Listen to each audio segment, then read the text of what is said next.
locked in my decision to have a collision with my purpose. It is my assignment to be in alignment with my purpose. I'm locked in, going all out, no fear, no doubt. My God, my choice, your will, I'm all yours. Locked in, going all out, no fear, no doubt. My God, my choice, your will, your will, your will. Locked in my decision to have a collision with my purpose. It is my assignment to be in alignment with my purpose. Have a collision with purpose, 'cause you know that you're worth it, and your dream is worth capturing. If I'm not living on purpose, then none of it is worth it. My assignment is uplifting souls for the King, souls for the King, souls for the King.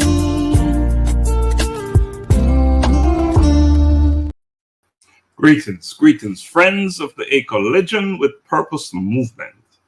Welcome to the A Collision with Purpose podcast, Bridging Generations, Voices of Men in a Changing World. I am Dr. Laxley Stephenson. This groundbreaking podcast delves into the multifaceted experiences of men across different generations. In an era where societal norms and expectations rapidly evolve, this show offers young and older men a unique platform to voice their challenges, triumphs, and perspectives. Each episode aims to foster understanding and bridge gap between generations, exploring themes ranging from masculinity and mental health to career dynamics and personal relationships. So whether it's a teenager grappling with the pressures of social media or a senior reflecting on the changing definitions of manhood, Bridging Generations is committed to uncovering the real stories of men navigating the complexities of a changing world. I'm Juan Marcel, one of your co-hosts. Doc, what's new this week? And we have our co-host, Gary McCook, president of GIFs on. Hey, Gary, what's going on, man? Hey, pleasant good afternoon, Thursday afternoon to you guys. And I'm looking forward to a good show and hearing from our guests today. Yes, indeed. And guess we have our producer, our CFO, and as she likes to call herself, none other than Miss Donna Thompson. Hi, Donna. How are you? I am great. Good evening. Pleasant evening to everyone. I am wonderful, and it's great to be here and see all you gents. Hanging out with the gents. Donna. You know, we have a special guest tonight, and we're going to bring him on in the second segment. So we won't take too long with the first segment. So, Donna, I know you have some information you want to share with us and share with our friends out there. But let's first welcome all out there who will be watching us or watching us, and who we ask them to share the live, spread it out, just share the love, right? That's what it's all about. Yeah, absolutely. All right, so I'm next. Let's spit it out. Okay, so yes, so oh my gosh. All right, everyone. So we have great things happening at A Collision with Purpose, right? Of course, February 22nd of 2025, we have our A Collision with Purpose colloquium that will be taking place at the Shiloh High School. And if you were there for the first event, you know that you do not want to miss this one that is will be taking place. We're going to have special guests coming all the way from across the waters. Our next continent, Africa, that's gonna grace us with his presence. So that is going to be phenomenal within itself. We're going to definitely have the individuals in our community that we're going to honor that's just doing the work of humanitarian work. We want to go ahead and make sure that, we're giving them their flowers and their props and recognizing them while they're here, and we can. We're going to have scholarships for students. We're going to have entertainment. We're going to have students entertaining us. We're going to have just a great evening of networking. And of course, we're going to have the none other book launch of Daily Insights. None other than Dr. Stephenson here will be launching that book at the event. So you definitely want to have a seat in the room. And if you have not purchased your tickets yet, go ahead and they are on sale. It's the early bird special, so you want to go ahead and grab them before the prices go up. And of course, Dr. Stephenson will put the link up there. It's on Eventbrite that you can purchase your tickets. And just make sure that you have, your seat reserved in the room. So that's one thing that's happening in February. And you talk about putting the link. The link is out there. It's an early bird. Gary told me I need to do an early bird price, and that's exactly what we did. With each ticket purchase, you get a copy of the book. And something else we're doing as well, when we sell books and sell merchandise and whatever we sell here at A Collision with Purpose, we earmark part of the profit to scholarships. Our thing here at A Collision with Purpose is about building communities. Yeah. It's about students. So students can attend any of our events, including this one, at Shiloh High School, February 22nd, 2025, for free. And one of the conditions for a student to qualify for a scholarship, they must be in attendance. So bring your students out. If you're a parent, bring your students out. If you're a teacher, bring your students out in number. If it's all students there, we're happy, because this is what it's all about. It's about building community. All right. So big stuff. Let me hear from Gary about the colloquium and Juan. Can you jump in on that, please? Yeah, well, great experience last year. And as you said, I was just thinking about the great marketing campaign we have to get the students there, because, students are our future. It starts right there in the classroom. And we once you have a solid foundation, I think, we'll have a solid world. So again, if you're all listening out there, our guest is going to come on, and he's big into school and all that stuff. So I know he'll have a lot of students from his school there also. So we're looking forward to February to have another grand gala, I call it. And looking forward to our international guests coming all the way from Africa to grace us with his presence. And Juan, jumping on that, because we're honoring individuals, right? Last year we honor you, Gary, for your work. You're as one of the unsung heroes out there doing it every single day, building community, right? You received the A Collision with Purpose Community Keystone Award, and this year, my co-host, Mr. Juan Marcel, we're honoring him for the work he's doing. So, Juan, great opportunity to tell us why we're honoring you. Yeah. It's I'm a part of this, I would say this movement where individuals are being recognized and acknowledged for their remarkable or an exceptional work done in their communities. I love how you always highlight recognizing the unsung heroes, and this show, of course, is bridging generations. But even through this A Collision with Purpose and this colloquium, we're not just bridging generations, but bridging nations. I think that's major. Everything that we're doing is global. And so it's taking one side of the world and meshing it and connecting it to another side of the world, one nation, one culture, various cultures, that we're doing. And I think that is an exceptional work that needs to be acknowledged in itself, because folks who would normally meet, greet, talk, even hang out or even network are given the opportunity to meet and just be recognized and have a conversation for the first time for some of them. So I'm excited about it. I really am. I think it's a great thing. I think it's worth noting that the four of us on this platform right now, in June 2025, we'll all be in Kenya. we'll all be in Kenya. And Donna, can you speak and say something about the Elizabeth Sitawa Cancer CBO? And interestingly, we just launched the Facebook page today, and I believe within about 4, 5, 6 hours, there are over 600 people joined the group already. So before you jump in, my expectation is that by the time we get to Kenya in June, it could be about 40, 50, 100,000 people in this group. And so, Donna, can you talk to us about that CBO? Yeah, sure. So, that CBO, of course, it came from the relationship that we have with Elizabeth and her current fight that she has with the illness. And, it was just a great thing to start this foundation so that, moving forward, we'll be able to help other individuals who are, fighting the illness with support systems.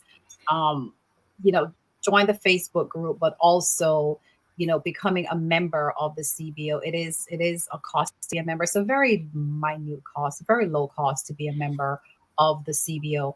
But the impact that it will have for the CBO is just phenomenal, because our intention is that this is going to be something that's grow throughout the entire continent of Africa, right? It's going to help families who are suffering from cancer. It's going to help their children.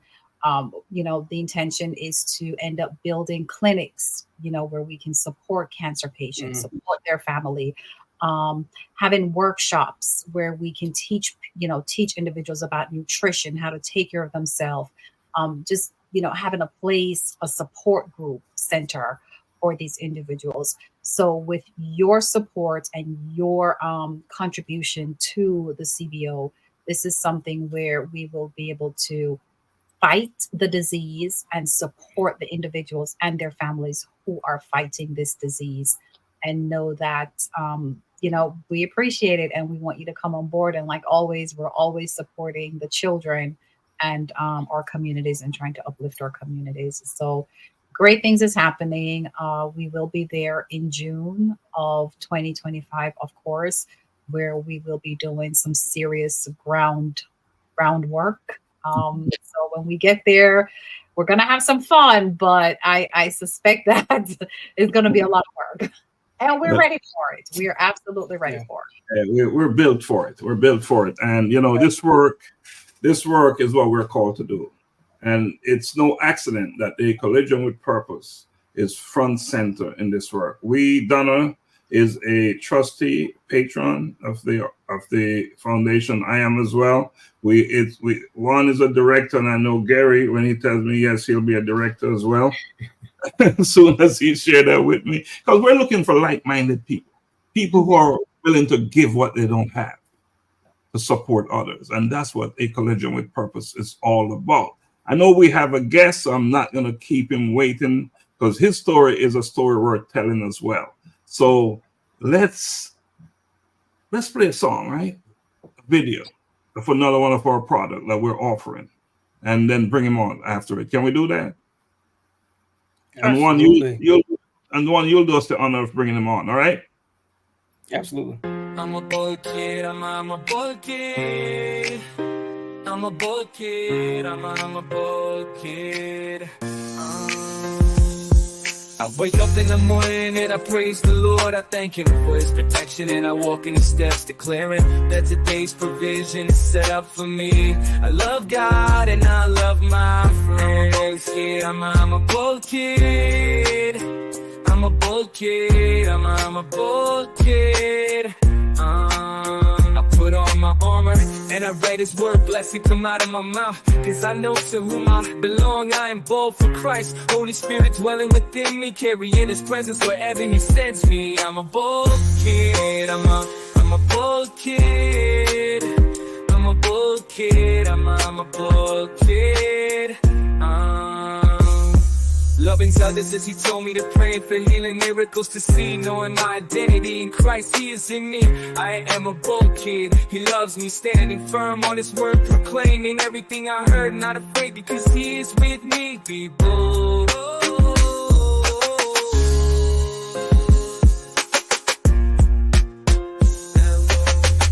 I'm a bold kid. I'm a bold kid. I'm a bold kid. I'm a bold kid. Put on my armor. And I let His word blessing come out of my mouth. Because I know to whom I belong. I am bold for Christ. Holy Spirit dwelling within me. Carrying His presence wherever He sends me. I'm a bold kid. I'm a bold kid.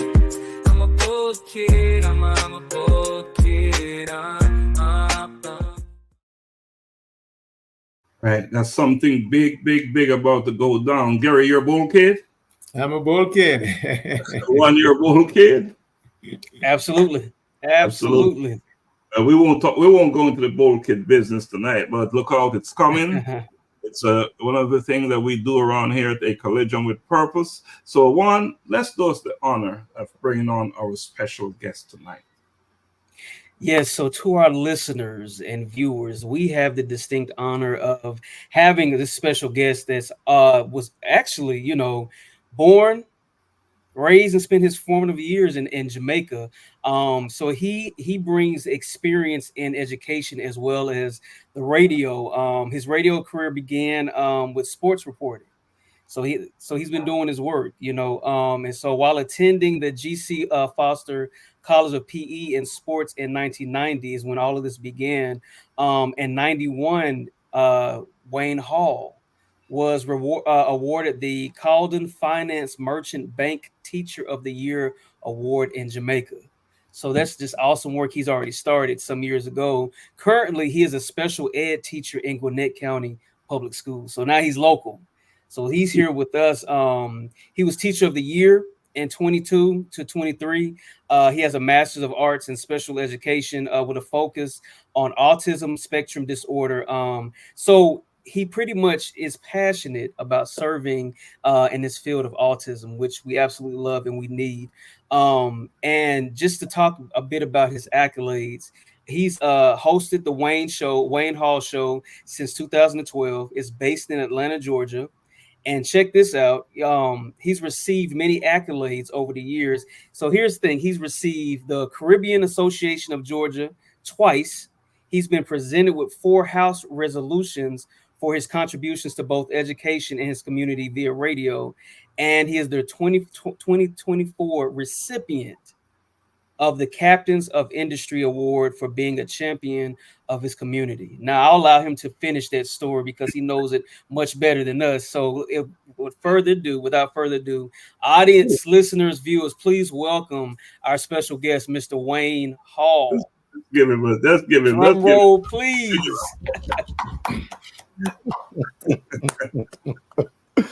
Wow. Welcome. The man himself. Good evening. Wayne, I'm listening to that intro and I'm saying, there's no award we can give him.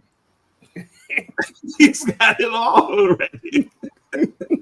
Hey, he's been busy. Yeah.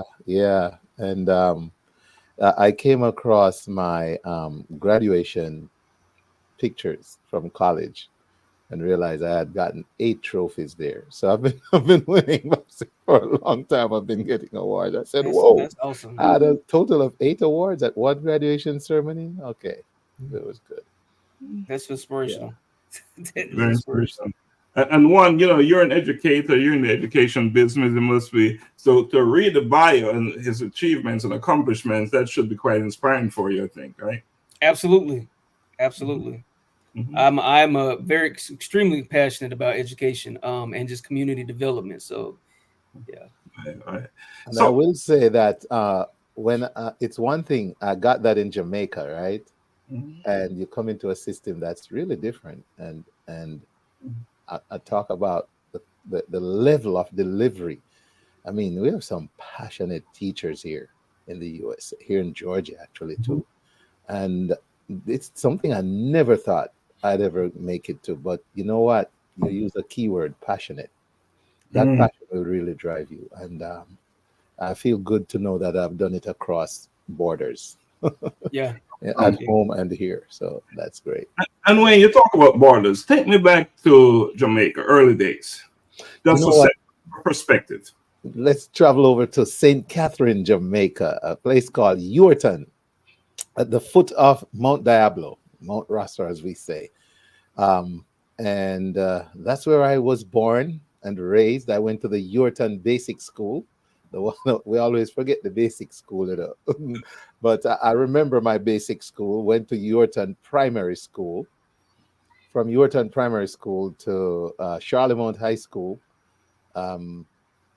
It's one of the schools that was built when the Jamaican government and the Cuban government went on a mission to have some schools built, and the Charlemont High School was one of those. So that's the school I attended, and then I went to another school they have to build, the G.C. Foster College of PE and Sports, and yeah. So growing up there, always had a passion for radio.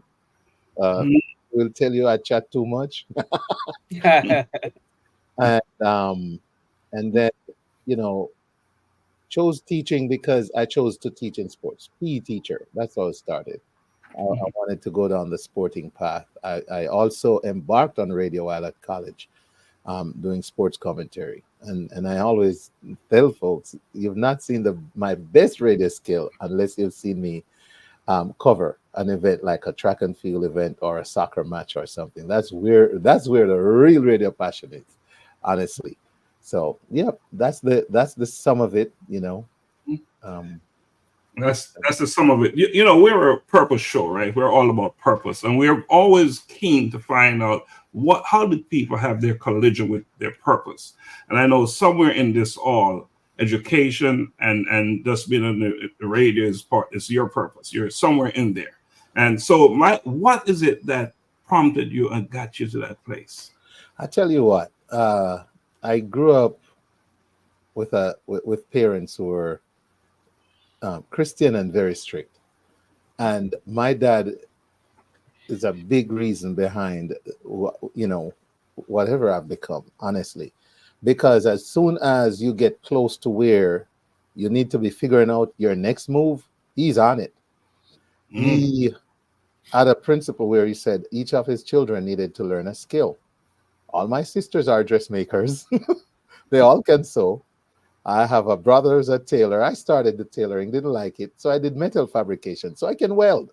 And of course, he was a mason outside of his regular job, and so I got into that kind of construction environment with him.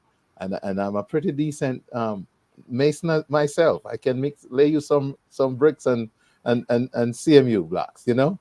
So, but the point I want to make is that he would always be driving that. You're gonna have to be something or do something. And I was a pretty smart kid in school, and he would always want to know what I would like to do, where I should go, what I should get into. I got up one day, I said, I want to join the army, Daddy. I want to be in the military. You know, I just love the military. He said, look, man, what does the Jamaican military do? They don't do anything. You need to think about another way, you know, that you can do something that to him was more meaningful. And he suggested, you probably could do education, something else. So I thought it over. I said, well, if I'm not going to go down the military path, let me do education. And I started, and that's how I got into what I loved, which was sports. You know, I played in the National Premier League with Galaxy Football Club for about 3 seasons. We were the team that brought them to the Premier League, you know. And so I was really into sports, and I got to GC Foster College. And it's all sports, physical education. And there was a very cool unit that did broadcasting there. And that was the other thing. I'd be in the house, I'd be commentating on everything. I'd be doing my own commentary no matter what's going on. And I got a chance to do it there. And so the radio and the teaching came together. I was offered a job at Radio RJR that I never started because I did choose my wife to come and be with here in this but yeah, that's kind of the motivation and the you know, the mechanics, that the logistics that pushed me into teaching and radio. And here we are today. No, and I'm watching Gary, listening to you, and you know, Gary's been on the receiving end of questions from you all this time, right? Yes. So now, Gary, it's your opportunity to Well, turn it around. yes, Wayne. Good to have you, Wayne. And it's interesting when Dr. Lax asked him, what was his motivation and everything, and he mentioned his dad. And I just thought from that moment that a lot of times we're talking to folks, and especially in our age, not that I'm old, but in our age, and Right. they always reference that that goal or whatever they're doing came from their mom or grandma. It's a rarity to hear the dads being the person who was the director or the influence to get there. And I mean, we now as a generation, including Juan, I know you're younger, I think we have set in the pace now that, and we should be doing it, that especially the males in our family, we got to set that bar high so that they can emulate and follow us. And it was very interesting when it's a collision with purpose, and that was Wayne's collision with his purpose. And I know as we go along, we'll hear the different purposes that he has had. So Wayne, kudos to you, and I'm glad you listened to that. Yes, and that's on that side. I know I'll get a chance to tell you how I got into special education and autism. There you later go. on. There Yeah. you go. There you go. Yeah. There you go. There you go. I was actually about to ask that question, like,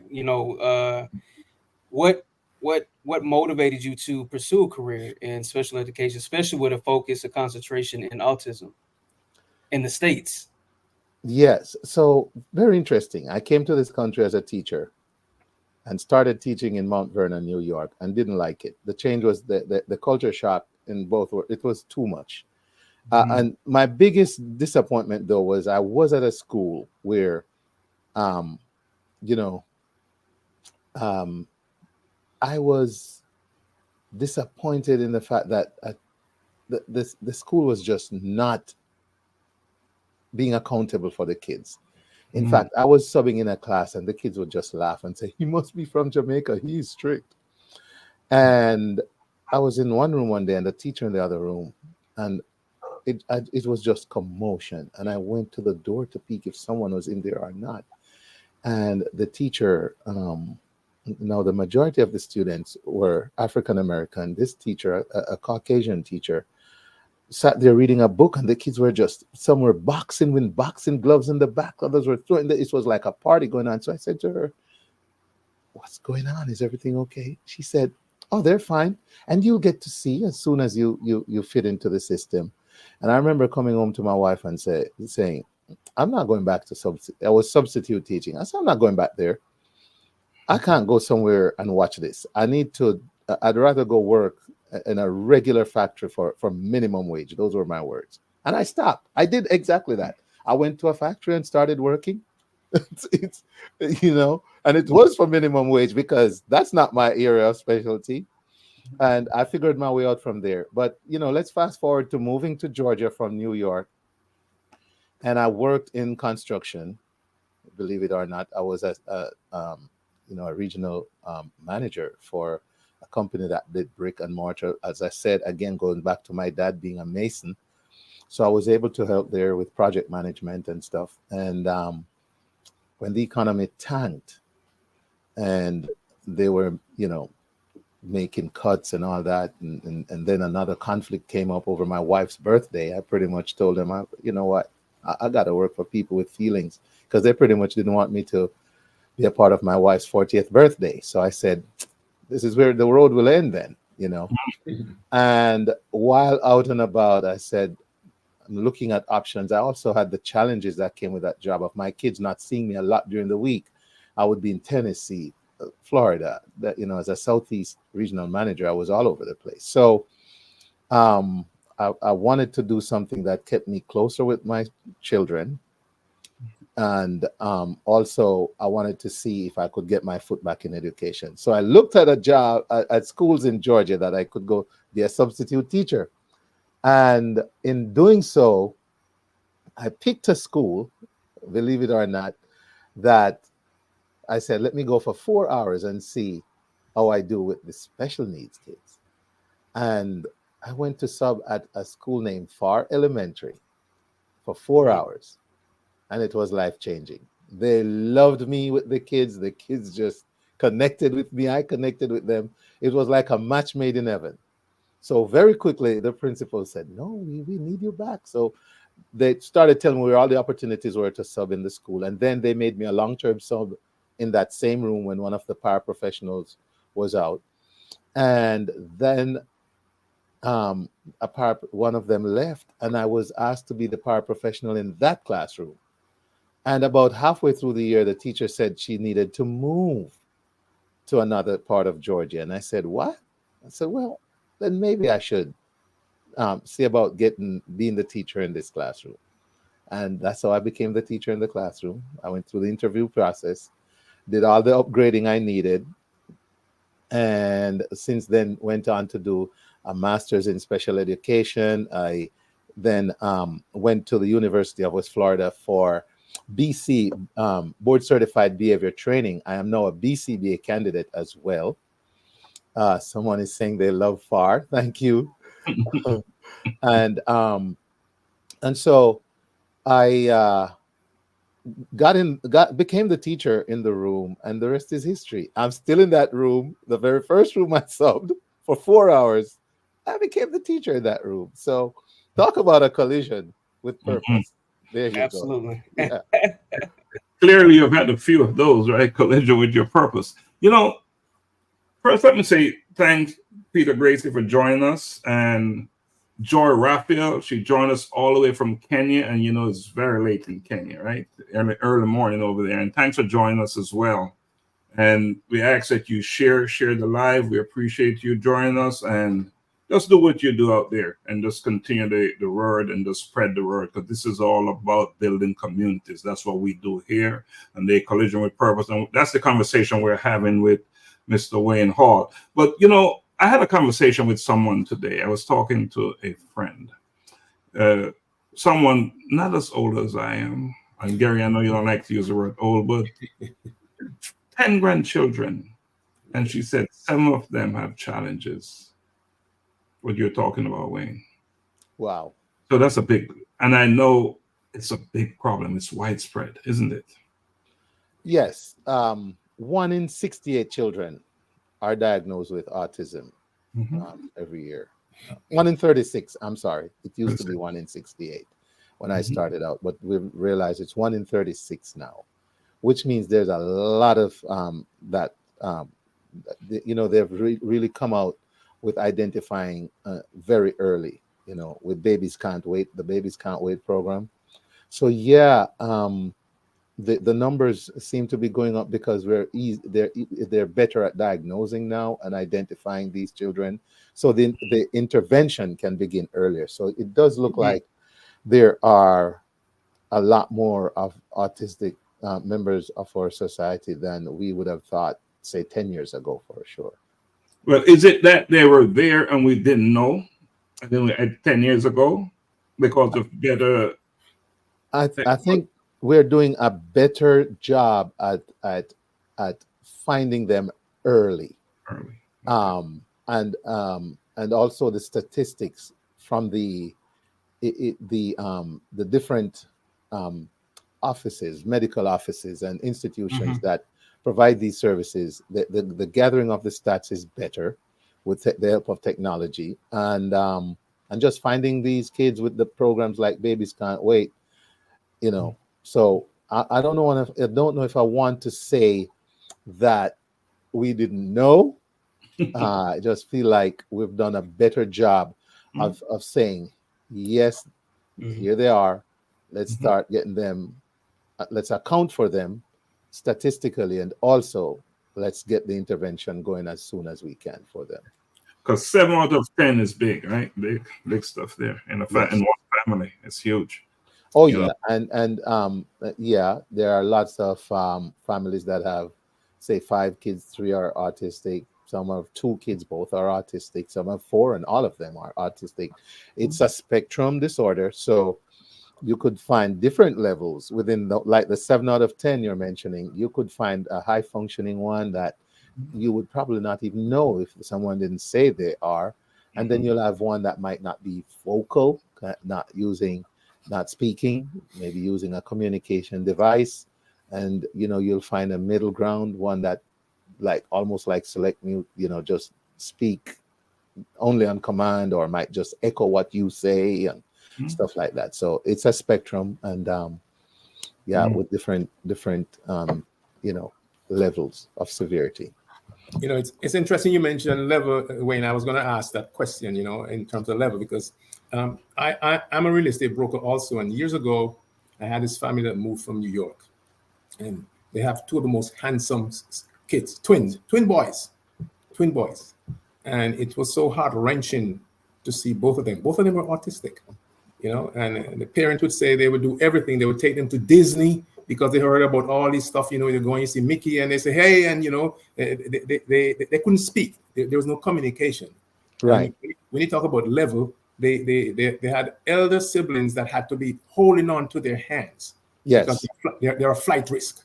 Yes. While I've gone around and seen others that that are more calm, as you said. So yes, I see. So there are different levels, but in your experience where you are right now, what age group are you teaching, and what is there for them after they leave where you are?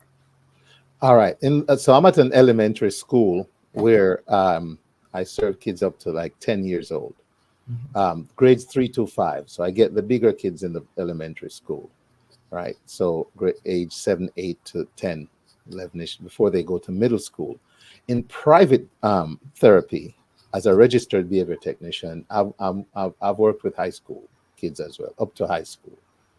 So I've gone the whole spectrum in terms of elementary to high school, but just only in elementary in the school system. But as a private, working with a private company in ABA therapy, I've worked with kids who have gone through middle and now in high school.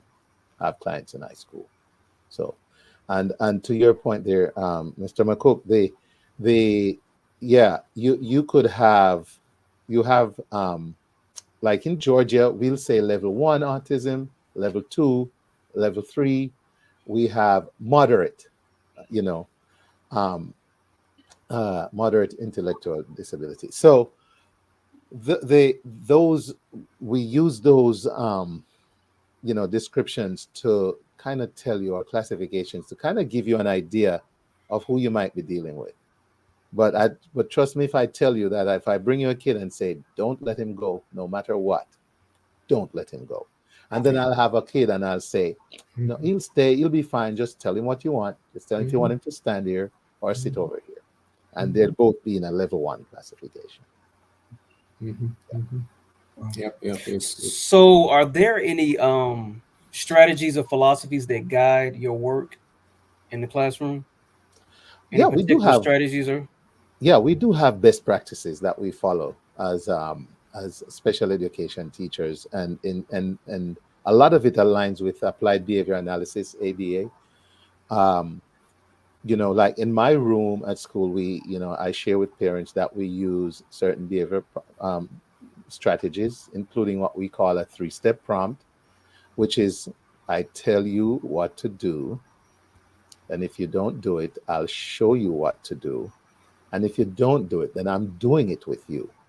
And we call that the 3-step prompt. Now, it was invented in the 70s to teach people to brush their teeth, but it has turned out to be a very effective way of teaching and working with individuals with autism. And outside of that, we have other ABA principles and best practices that, like what we call differential reinforcement, which is just a nice way of saying, I'm going to find a way to reward you for the behaviors that I really want, while not highlighting the behaviors that I don't want. So we have different kinds of what we call differential reinforcement. And reinforcement is a positive reinforcement is a big part of how we deal with this population. What do I mean by that? You do this for a reason. You're on here, Dr. Laxley, whenever you're on here for a reason. You get some kind of positive reinforcement from doing this. It could be the fact that you can keep Kenyans up at certain hours of the night, right? That hits the adrenaline.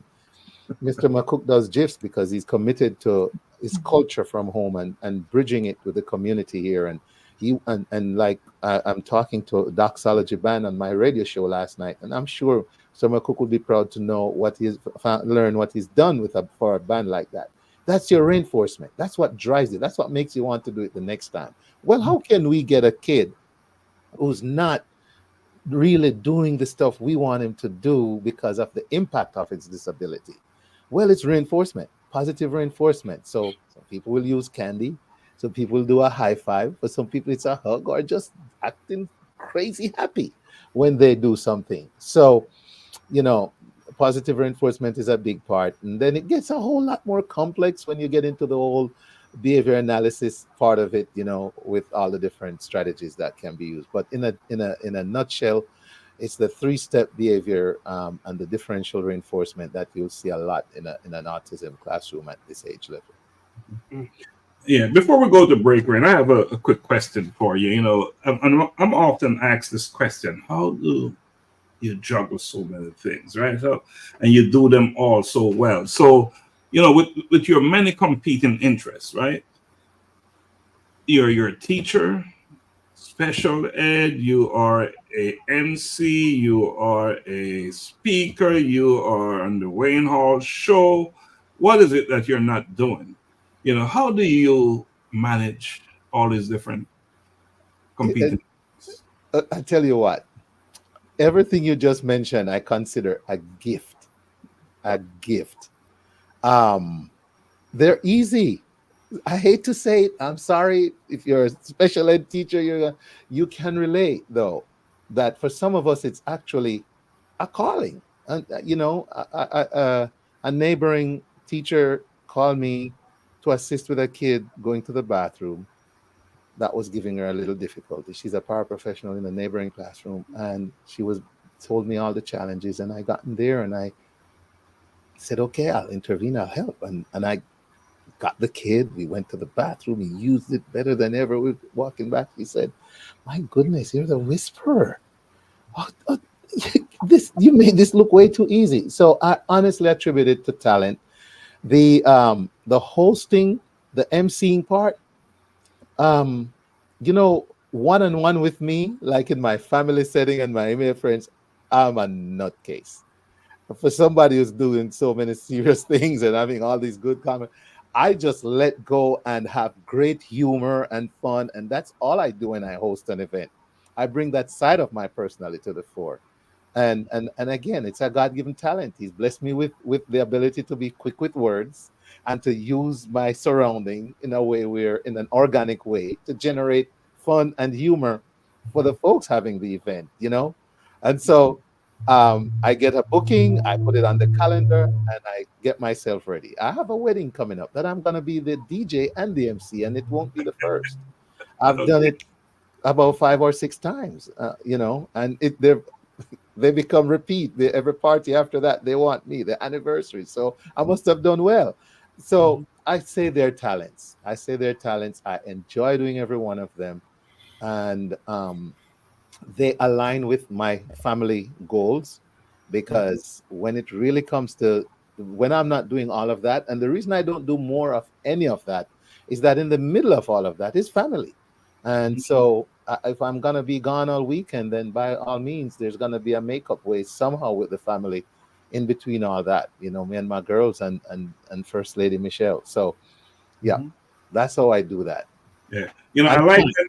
And time management. I've learned from going to school for back-to-back master degrees, how many hours, how much time I had to do stuff. So I transfer that over into preparing for these different things.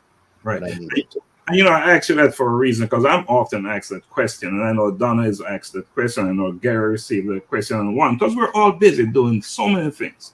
And it's good the mere fact it doesn't feel like work for one thing. There you go. Because it's aligned with why you're here and what you're here for. Yes. So it just do it without even thinking about it, right?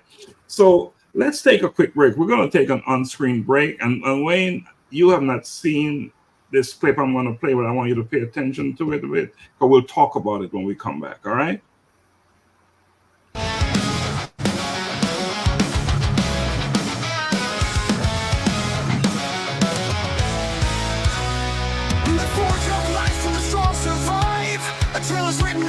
that strive. Through fire and flame, they find their way, becoming iron where courage holds sway. Becoming iron, with heart forged in fire. Tales of courage and conviction, rising even higher. Displaying strength in the fiercest fight, becoming iron, shining in the night. Faces the darkest night. The empowered man fights with all his might. The resilient man stands unwavering and strong. The inspired man knows where he belongs. Together they rise, conquering fears, becoming iron through trials and fears. Becoming iron with hearts forged in fire. Tales of courage and conviction, rising even higher. Displaying strength in the fiercest fight, becoming iron, shining in the night. Becoming iron, shining in the night. The brave man faces the darkest night. The empowered man fights with all his might. The resilient man stands unwavering and strong. The inspired man knows where he belongs. Becoming iron knows where he belongs. Becoming iron, shining in the night.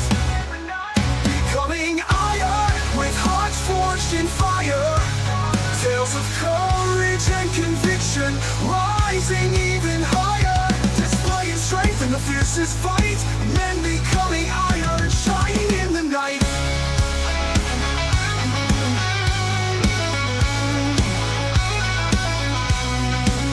The brave man faces the darkest night. The empowered man fights with all his might. The resilient man stands unwavering and strong. It's shining in the night. And the tales of old and the battles new. Convictions light sees. Right, in the tales of old and the battles new, conviction light sees them through. Before I ask Wayne any question, one, what is this all about, becoming iron? Can you share your perspective?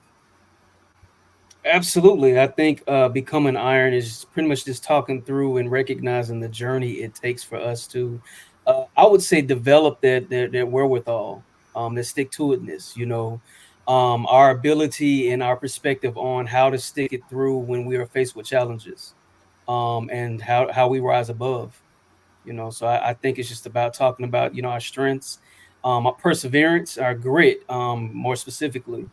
Is the grit that's developed through adversity and hard times and hardships. So, Gary, you want to jump in there before we go to Wayne? Yeah, it talks about the night. That kind of brings me to thinking that there are things that you are struggling with inside, or trying to get strong inside first before you bring it to light. So it's starting in the dark. It's starting from within. It's starting because of how you grew up and everything, and you're trying to challenge and make sure you're doing the right thing. So it starts within, in the night, and then you bring it to the light and share with the world. Right. And so, Wayne, that this is an anthology that I'm doing, Becoming Iron. And we have identified 4 categories of men. And that's one of the reasons why I wanted you to really pay attention, is for you to tell our audience, or our listeners, where you fit into this. There's a brave man, there's an inspiring man, there's a resilient man, and an empowering man. And I wanted you to speak on that you're probably all of them, by the way, but I wanted you to speak on the one that aligned with you most. Resilient. Resilient. It's not easy to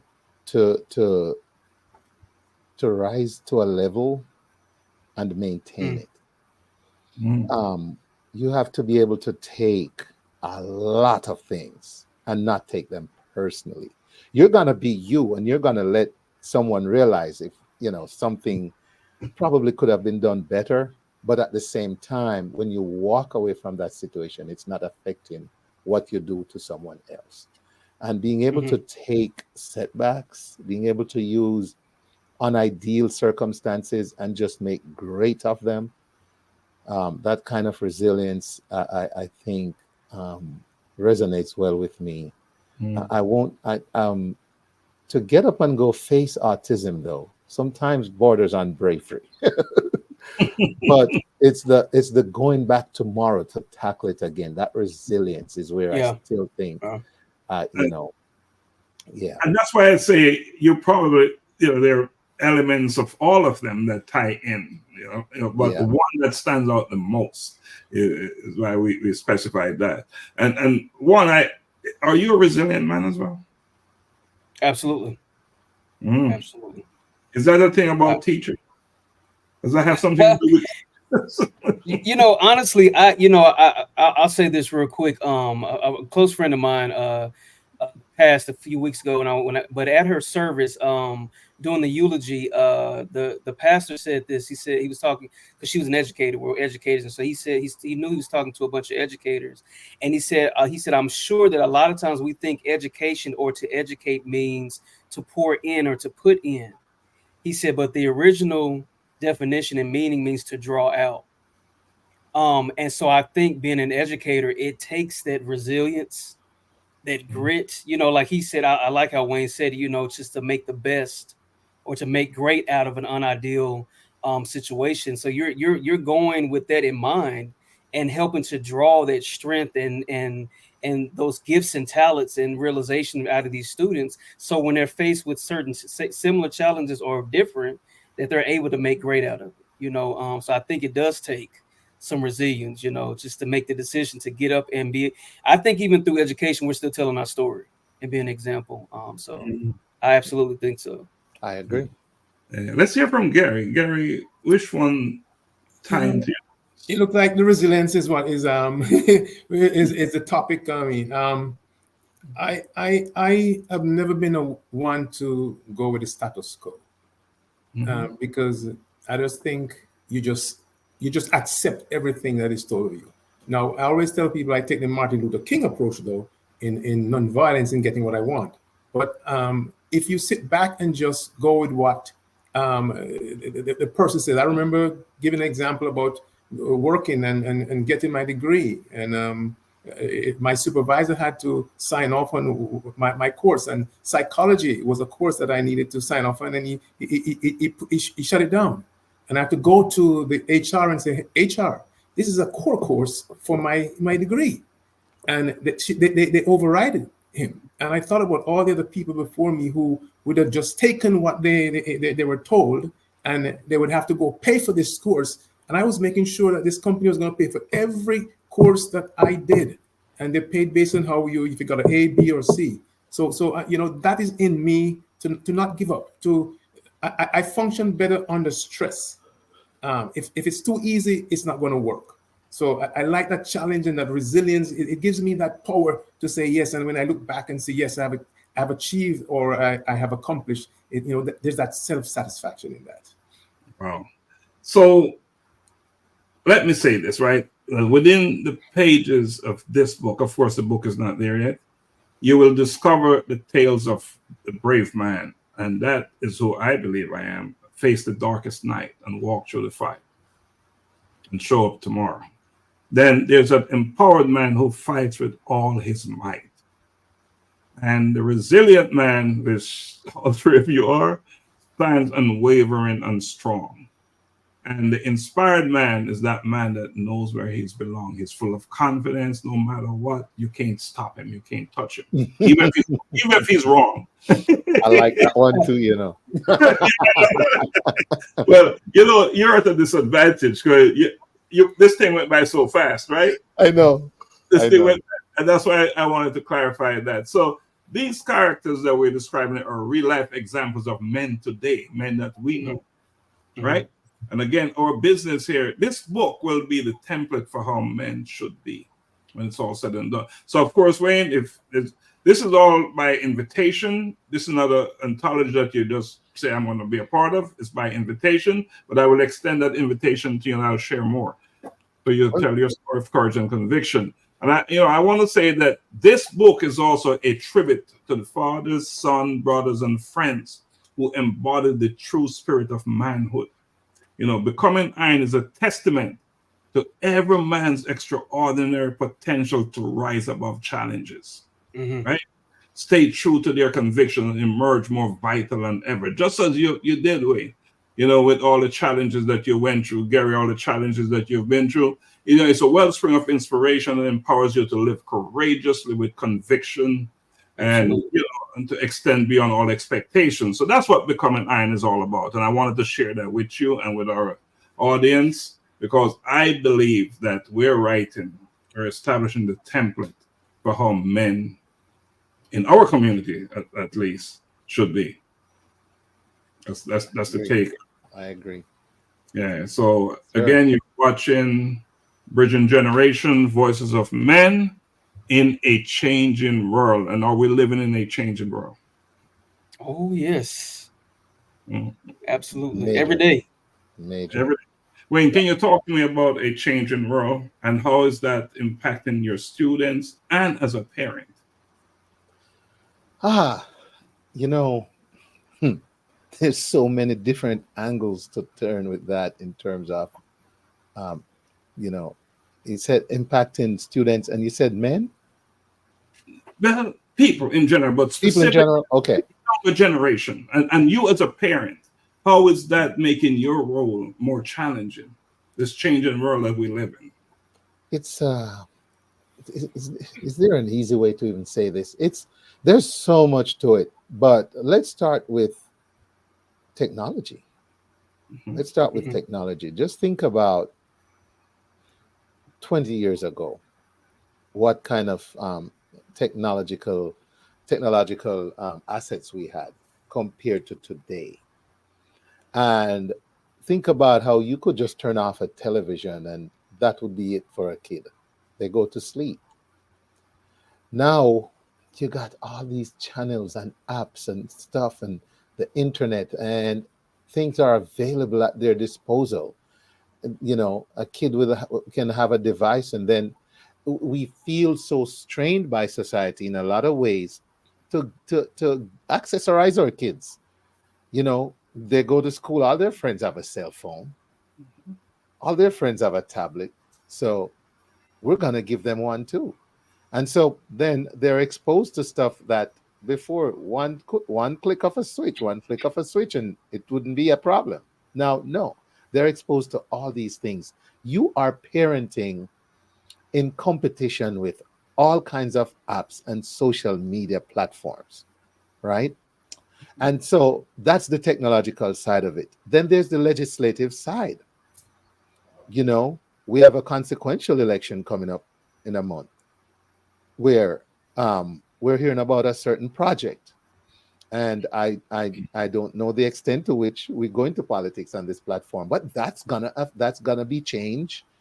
That can be changed, and that's some of the forms that change come in. Different leaders push for different changes legislatively, and so, for example, there's certain areas that as a teacher of a special ed classroom that you might not need to be high on. Now, they've passed a law, for example, where Mr. Marcel might know about this, where you got to do a certain level of literacy now, even if it's going to be going over the head of the students that you teach, right? You also look at just the fact that we're banning books. We're trying to erase history. And I do believe that no matter what it is, it was a part of history. Even if it was something bad, it is history. And people should know that something bad happened. Yeah, we it's okay to let everybody know about 9/11 because we didn't do it. But we can't let people know slavery existed and that some little black kids had an issue at a school in Arkansas years ago. So those are some, and legislatively, technology, I think, are some of the big impacts. And then economically, life has changed. You look at, single parent households, or you walk into even a school that is considered a Title II school, and you'll find individuals that are coming to school needing to be fed at school. And as my principal put it the other day, students are showing up needing more love than even lessons, just to get through a day. And so those are some of the things I think in a nutshell. The social environment is different. the economic environment, the political climate, and the technological climate are so different as you speak about a changing world, and you see it, and there's advantages to it, right? Because now we have devices for my autistic children who can't speak. In fact, the other day I played around with an app on my phone, on an iPhone, where I was so hoarse I couldn't talk. And I pulled, my speech language pathologist at school told me, it's on your phone. And I pulled up the app, and so I was going down the hallway, meeting people and pressing a button, and it was saying hello. And I'll quickly type, how are you? And then answer, and I'd say fine, and I'm gone. But I didn't say a word. I use that. So there's a plus side for sure to technology. With one button now, you can stream your show to all these platforms and get all this audience all over the world, right? So there's some pluses, but those are some of the things I think have really impacted change and how we do things. No doubt there are pros and cons. You talk about technology. I was on a show, was it Wednesday, and I said, this is a serious topic. And guess what? Siri jumped on my phone and started talking to me. I was with a couple of members of staff, and we were just talking, and the whole subject of rape came up. And this lady next to her phone, and I don't even remember exactly what she said, but Siri jumped on and said, the rape hotline number is. So it's real. Yeah. It's real. So, one thing I want to clarify, and you said that is politics pretty much off topic, and this on all of our platforms, we don't leave anything on the table. And this, so you as a current guest and all future guests should know that. Bring your story. We're not censoring anything. Good. Real life stuff that we deal with here. Good. Collision with purpose. We're about purpose. And that's not something you can cover up and fake it and twist it any other way. We deal with real truth. In fact, the truth is what we deal with. So, Gary, and I want to pitch it to you, and speak to changing world and how is that affecting you and as a parent. Well, I remember some years ago, my two boys it came to me, and it sounded like they were in a choir. I didn't know they were in a choir, but this sounded like a choir because they said, Dad, if we do anything that is against your teachings, it's not because of your teachings, but we just want to try it. And I remember trying to discipline them, and they would always reference to, this is not Jamaica, this is USA. And you would hear about the 911, if something goes wrong. So I remember even at a stage trying to tell my son, teach him, I wouldn't say about the birds and the bees, but teach him something along that line. And he laughed at me because he was already privy to that information in his school. These kids spend most of their awake time at school. So when they come home to you, I mean, they have gotten all the education and miseducation in school when they come home to you. So it has been a challenge, but we're able to work around it. The technology, as you say, the iPhones and all that stuff. I remember, even think about a car. In I think it was high school. I'm telling my son the last year of high school that he's got to take the bus. He tells me no. They don't take the bus. It's a car. So a neighbor who can give his child a new Mustang would come and pick him up. And I said, I said, Andrea, this doesn't look good enough. This doesn't look good at all. So I got him a little jalopy. The jalopy broke down. The jalopy broke down. So what I had to do, I had to take the jalopy and give him my car, because if the jalopy break down, I can, so these are the pressure that, I mean, we as parents, people might say you spoil the child, but it's not that you spoil the child. You want to make sure that he or she doesn't have to fall like you fell, to move along, and get ahead. So you're trying to just do the best for them. And those are the challenges you find, around, and technology, as I think Wayne or you said, all these gadgets. My wife and I were talking just last week and say, when we're in college, we had to go to I think called the library. Does it still exist? That Yes.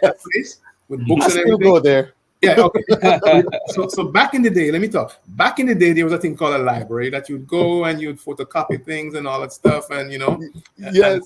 and I remember doing a paper in college, and I had a machine called, it was a Brother word processor, Brother, where you put it in and you would type.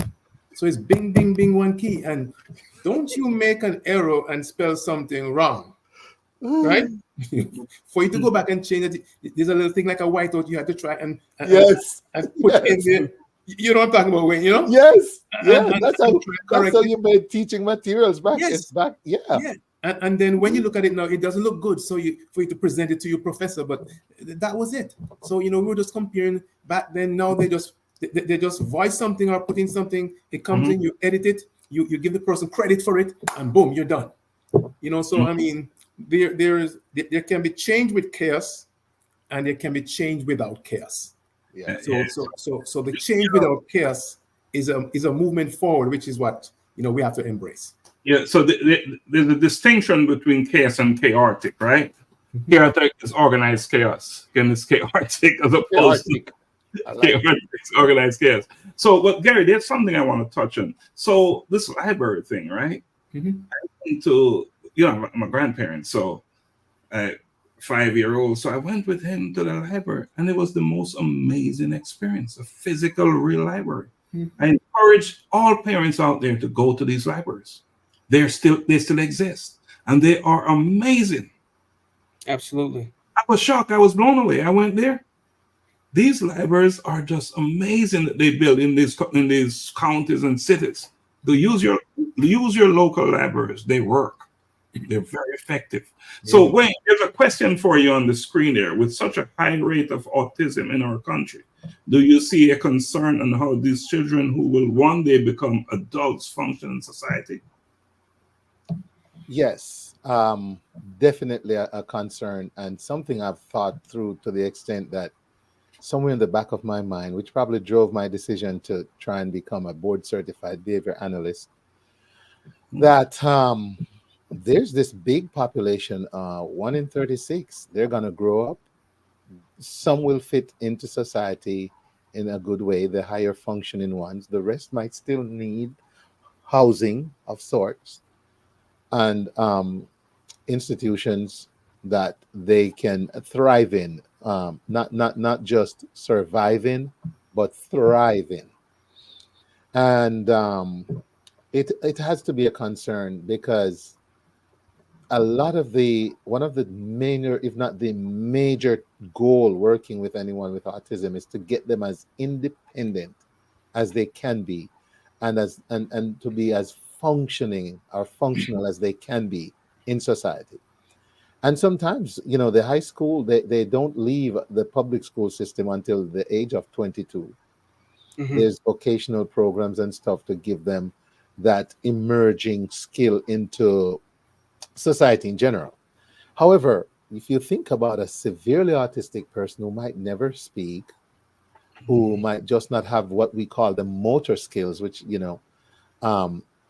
there's so much we take for granted as normal people. You get up to you go to sign your name, and you do it subconsciously. You're on the phone with Wayne saying, yes, I can be on the show at 8 tonight, and you just signed 3 checks for employees, or you just signed a check and literally deposited it with the other hand, right? Well, that kind of coordination, and function is not present in some of these individuals, and so later in life, they're going to need help. And we're going to have to, in a way, prepare ourselves as a society to accommodate this population. We have the Special Olympics. We have stuff they can go. We can build communities that will foster them. There's a lot of sensory challenges. They can't deal with a lot of loud noise and bright light, some of them, and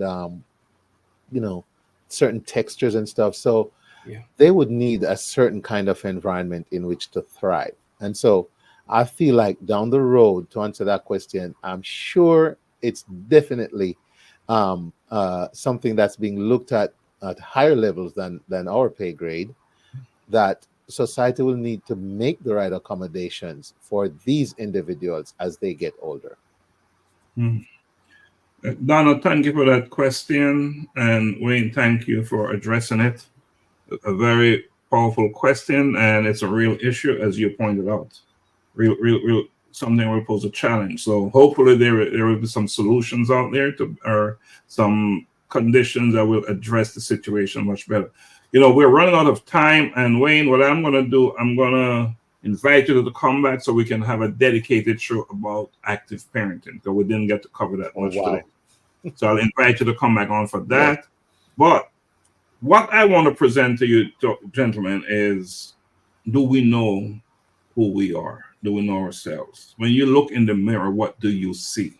So, and who do you see? And are you seeing the person in there and accepting who you see? So, Juan, I want to start with you.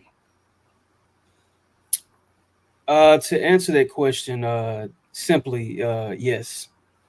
Yes. There's a lot I can go into deep, but just to be quick and simple, yes. And it's taking some time.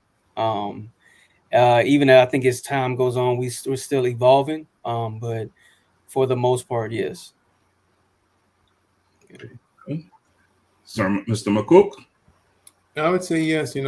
I look in the mirror a lot of times and I keep pinching myself and saying, we're immigrants who left our homeland and came here, and there were different paths that we could have taken, but we didn't choose the get rich path.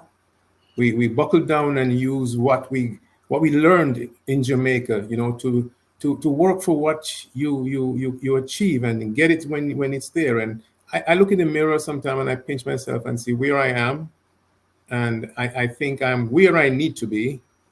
The personal care home, for one, we look at it as a ministry, and it feels good to go by and take care of these people, put a smile on their face every day.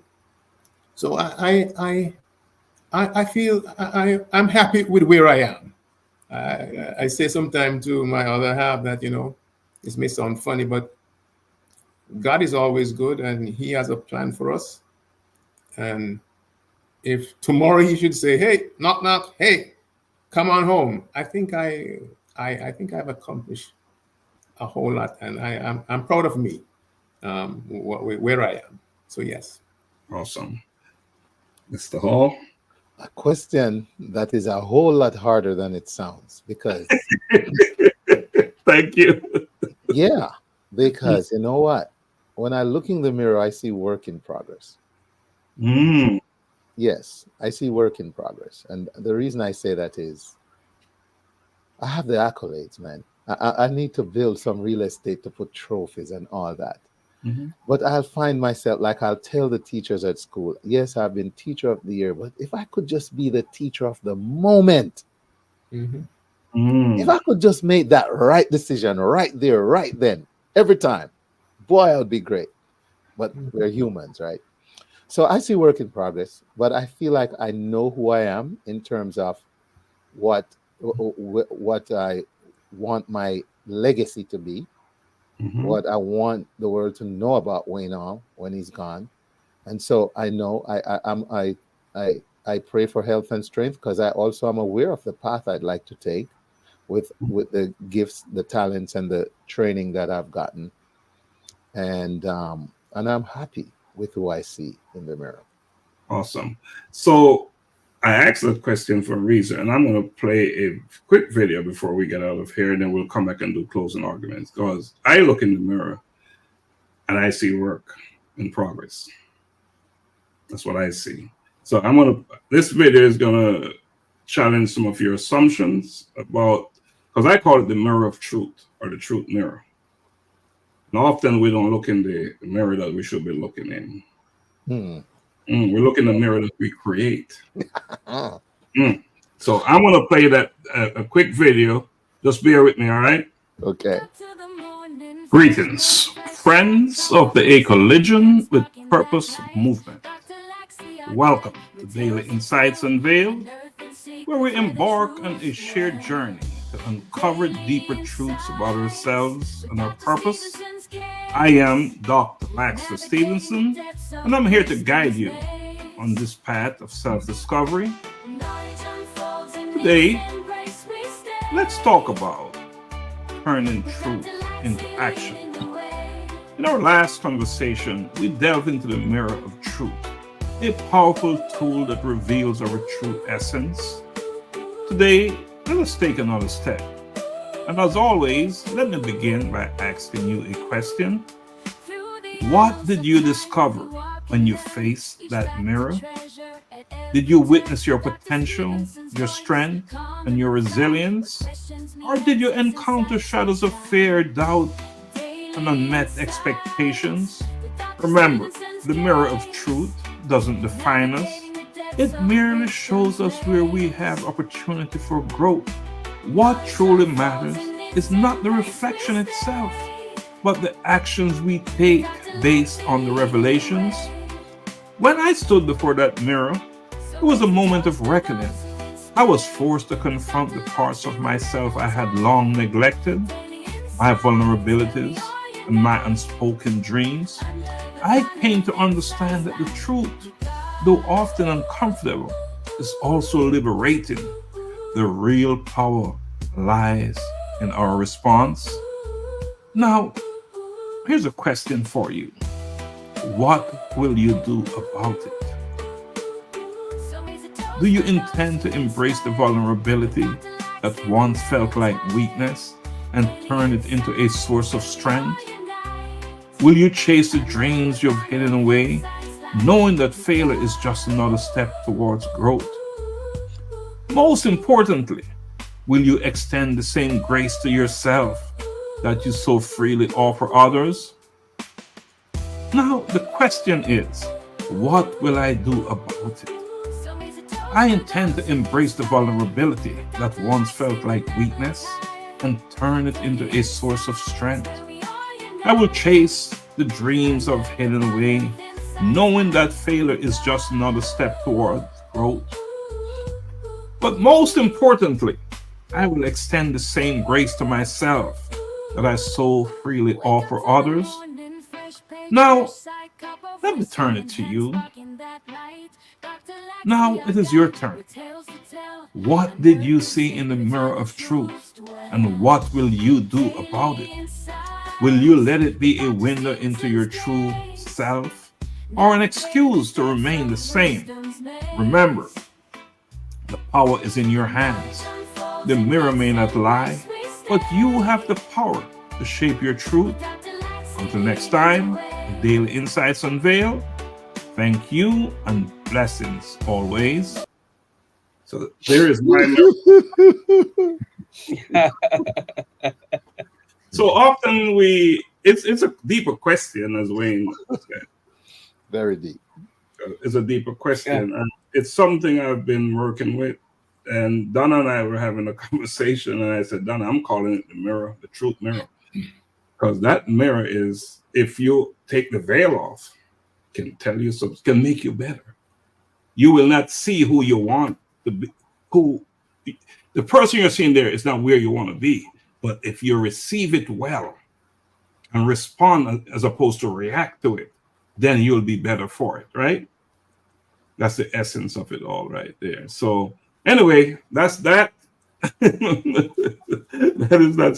So we're running out of time, Wayne. As I said, I'm extending another invitation for you to come back so we can focus strictly on active parenting. So yes, we'll work on that, right? So gentlemen, let's do some closing arguments, and let's start with Wayne. And Wayne, please add anything else that you didn't get a chance to say but would like to say, and in doing so, do a closing argument for us, please.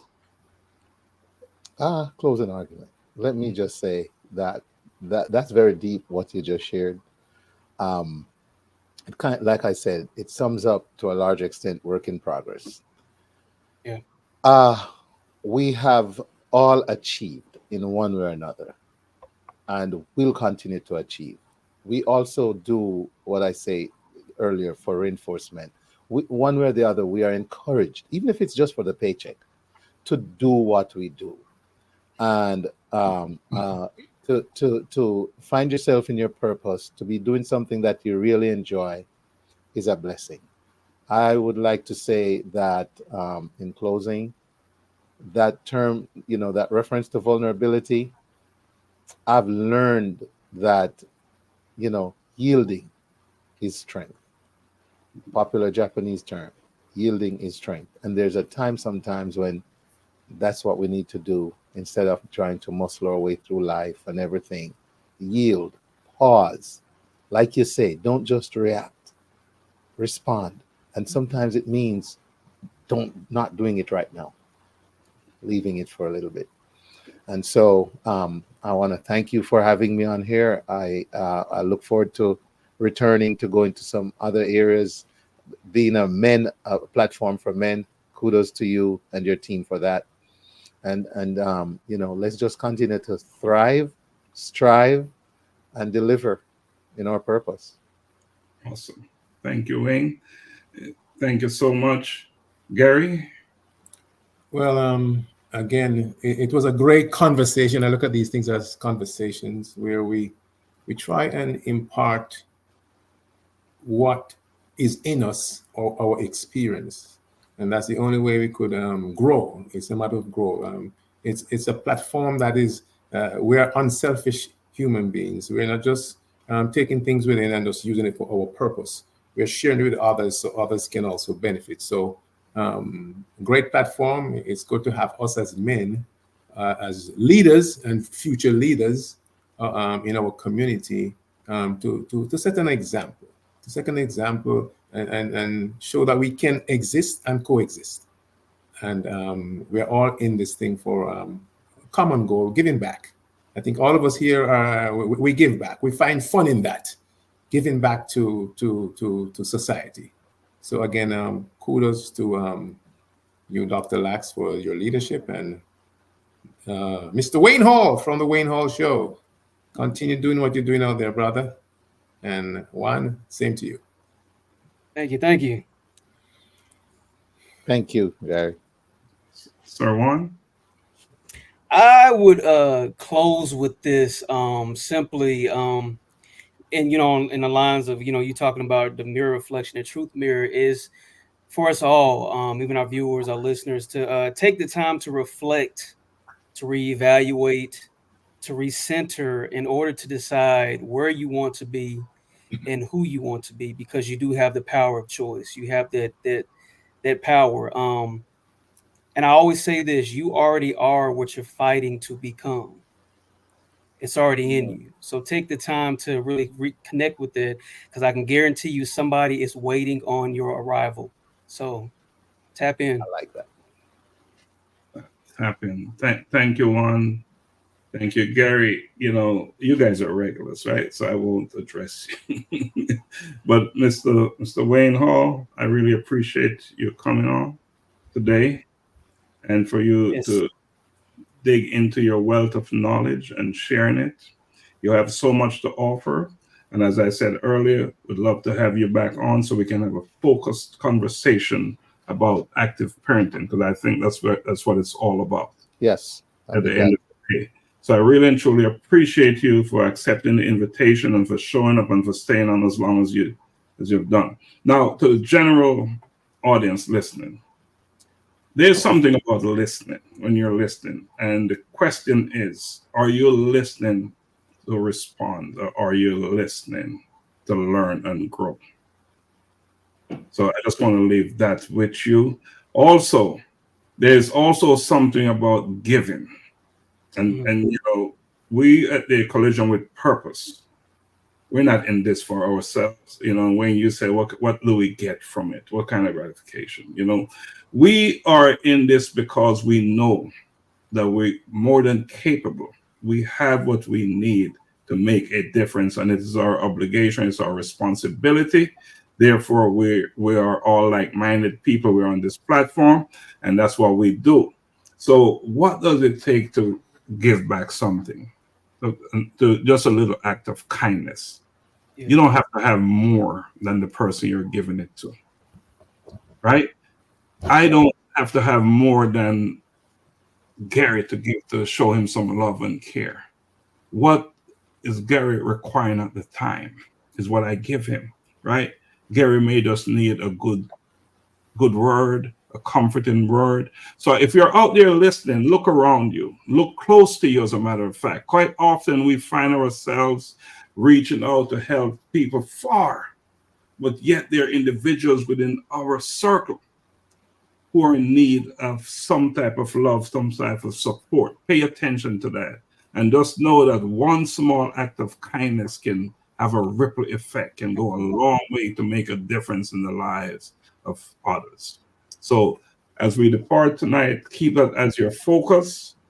Listen, not to respond, but to learn and grow. And be very diligent in how you display.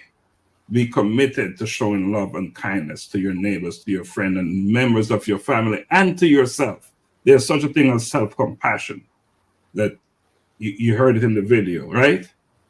Offer the same grace to yourself as you do to others. So as often, too many people are not loving on themselves. And because of that, they're not capable of loving on others. So one, I'm going to ask you to take us home. Take us home. And gentlemen, I'll ask you to just give me a couple of minutes after the show, okay? Sure. All right. So Juan, can you take us out, please? Absolutely. To our listeners, followers, our audience, our special guests, that's what you are. Thank you for joining the conversation tonight. We are so honored to have our special guest, another special guest, Mr. Wayne Hall. Hey, same time every week, Thursday, 7:30 Eastern Standard Time. Hey, take the time to reflect, reevaluate, and recenter. Do something. You may not be able to do everything, but you can do something. You all have a good night. We'll see you next week.